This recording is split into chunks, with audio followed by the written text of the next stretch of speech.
What's going on, everyone? So obviously between now and the trade deadline, Zach Lavine's name is going to be thrown around a lot. He is currently out with injury, and it's just kind of a coincidence that Zach Lavine's return date lines up perfectly when most teams will be able to trade for him. I think part of it is they want to trade Zach Lavine. They're going to trade Zach Lavine, so they're not going to bring him back. Also, Chicago has actually been pretty decent without Zach Lavine, although they're not. It's not like they're taking the league by storm all of a sudden. They're still not a very good basketball team, and the writing is on the wall. They need to tear it down. They need to break it down, and they need to start beginning this rebuild. They are on a 2-game losing streak. They're the 12th seed in the Eastern Conference. They're 9-16 on the season. I don't see them magically turning around. At best, they're a play-in team, and that's not something that the Bulls should be rooting for. They might as well just hit that rebuild button, hit that reset button. So I think they're being cautious with Zach Lavine. They don't want to bring him back, and then he ends up getting hurt, and now you're not going to be able to trade for him or not be able to trade him, and they want to unload him. Obviously, one of the big names is the Los Angeles Lakers, right?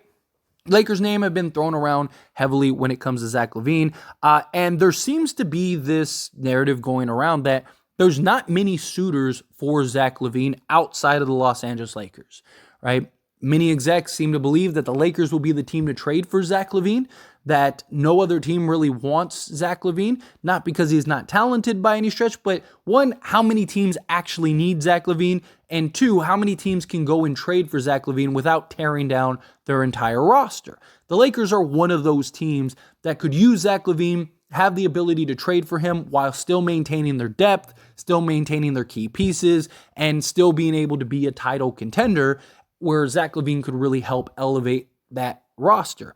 But we got this report.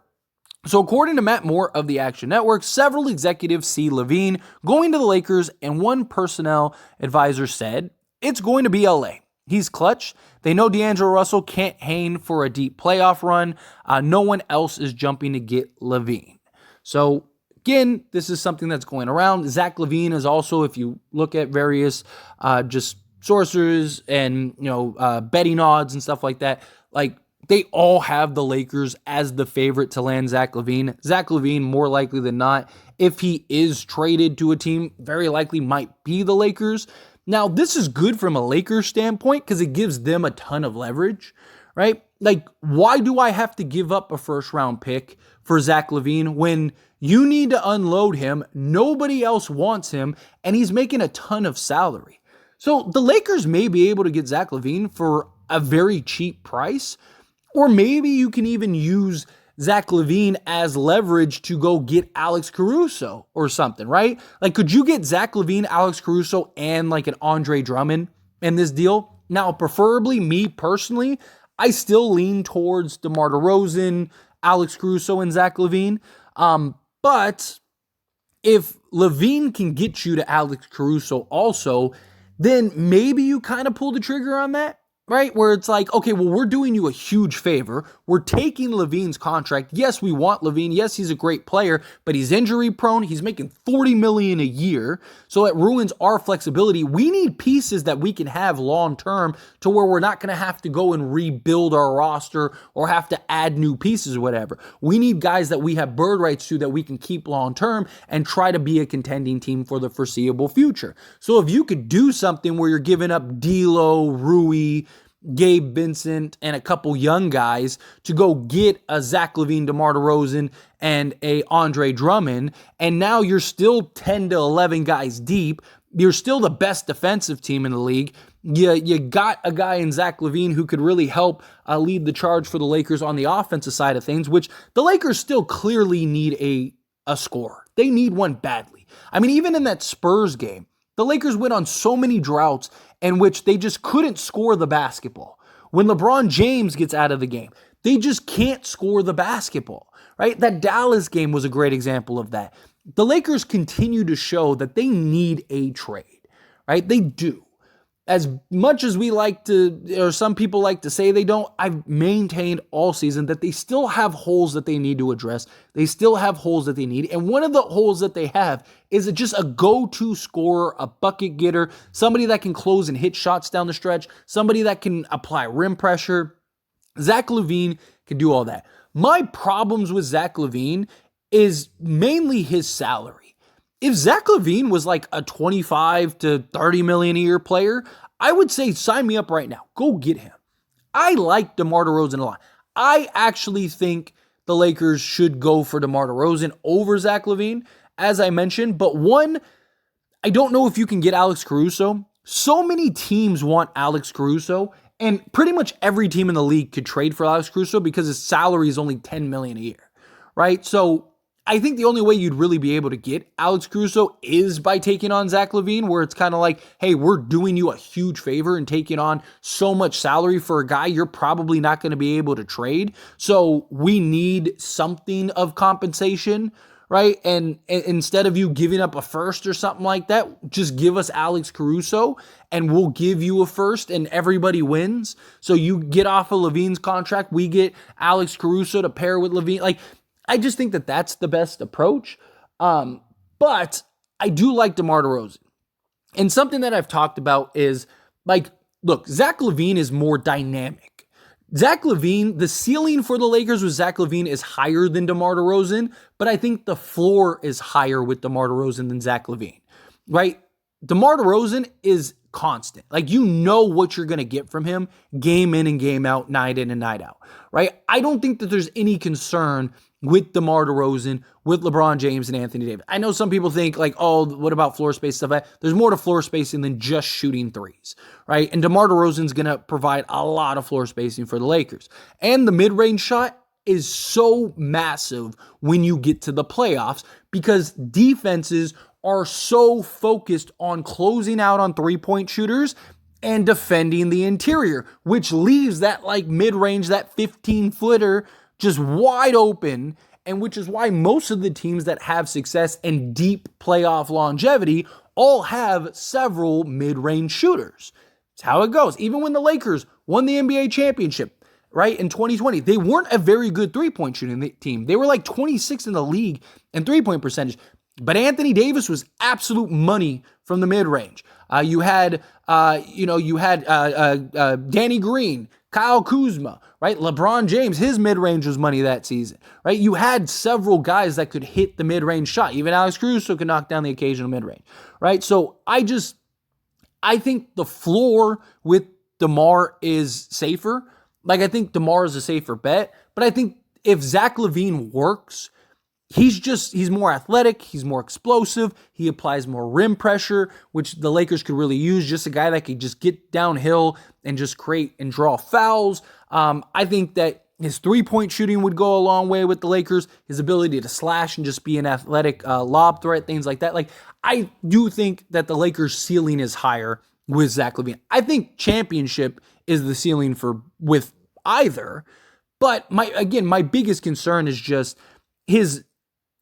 Obviously, I have the concerns about injuries, but I'm a big believer of you don't make decisions based on injuries, because if that's the case, nothing would ever get done. The Lakers never would have traded for Anthony Davis if they had concerns about injuries, and we never would have won the NBA championship, right? Like, at times you have to just assume, like, okay, assuming all things go well, how does this look? Assuming all things go bad, how does this look? And I like the idea of Zach Lavine, and if the Lakers trade for Zach Lavine, I'm not going to be upset. I would be happy, but I have my concerns of, like, one, what does it cost? If you're just basically swapping salaries, then fine, right? If you're trading D'Lo, Rui, and like Gabe Vincent or whatever to go get like Lavine, Caruso, and Andre Drummond. Again, I understand you have to add more pieces, but that's where like the Jalen Hood-Schifino and like, Maxwell Lewis and whatever else you have to put in. That's where those come in. But let's say you can turn D'Lo, Rui, and Gabe Vincent as like the main package into Zach Lavine, Alex Caruso, and Andre Drummond. I think you do that. I do. I think you're basically, you're unloading some of the young guys. Maybe you have to throw in like a Jackson Hayes or something like that to give also additional salary. But, if you're basically swapping like your main pieces, you're swapping 3 for 3, and each position is an upgrade, then I think you should do so, right? Like, I still just lean towards DeMar DeRozan, is what it is. But the fact that there's not a big pool for Zach Lavine and teams aren't lining up to go and trade for Zach Lavine, I do think is massively in the Lakers' favor. And I do think gives the Lakers a ton of leverage. Like, genuinely. I think the Lakers are in excellent shape because Chicago may end up getting to the point where, one, they're desperate, and two, if you're the only team that is bidding for Zach Lavine, well, then guess what? You have the power. You have the leverage. You don't have to worry about anything, right? You get to set the boundaries. You get to set the rules, right? And if the Lakers can put themselves in that position and they can be the team that kind of, hey, go ahead, look elsewhere. Take your best shot. Whatever you want to, go ahead, right? If the Lakers are in that position to where they can kind of, set the standard, then I think you make it happen. I do. And look, I love Rui. I know many people don't want to trade Rui, but when LeBron's out, Rui's great. Problem is that as long as LeBron is on this Lakers team, you're not going to be able to keep Rui, right? And I don't see LeBron leaving anytime soon. I just don't. I don't see a scenario where LeBron says, okay, I'm packing it up, I'm packing it in. At least in the next year or two. He's very likely going to stick around for at least probably 2 more years, bare minimum. And if that's the case, then by the time he's ready to leave, Rui's going to be, he's going to be looking for a new contract. So I do. I think you go get Zach Lavine, you go get Alex Caruso, you go get Andre Drummond. And like I said, you're going to have to trade D'Angelo Russell, Rui Hachimura, Gabe Vincent, give up a Jalen Hood-Schifino, give up a Maxwell Lewis, and I think you have to give up you'd have to give up another vet minimum guy. So maybe you give up, because you're getting Andre Drummond, you give up Jackson Hayes, right? Or maybe you give up Christian Wood, whatever. But let's say it's Hayes.